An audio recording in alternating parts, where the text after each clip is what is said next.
the energy sector is facing various challenges, and we want to make it easier for you to measure more and more in depth.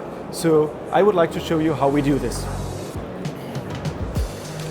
Beckhoff Automation presents a new terminal, in this case a 12-channel energy measuring terminal, which is following our distributed energy measuring system.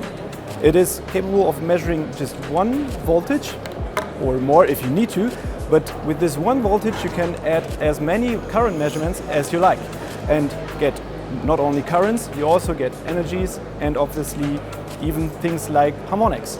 The good thing now is we are now pluggable, so the installation time is way shorter than before, and even better than that, the terminal is now capable of talking to the sensor and getting out all the informations which are in the sensor, so what type of sensor it is. So by mechanically putting your system together, even your software configuration is done.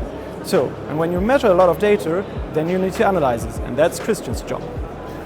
So we take all the data from the different systems, energy measurement terminals, distributed power measurements, and also the new 12-channel system. And once we got the data, we need to transfer it through IEC protocols, OPCOE, MQTT, and many more. So this is Twin Cut Power Collector. And in addition to this, we have two more software products. One is the so-called power plant controller that is required for larger systems for feed-in. And we now have a phasor measurement unit, so-called PMU. And this is usually a black box, but in the Beckhoff system, it's a completely modularized system consisting of a controller, terminals, and also full GNSS time synchronization. And with this modularity, we would like to help you. On the one side, measuring energy data, or even optimizing your energy consumption. So if you want to talk to us here, please come over, we would be happy to do so.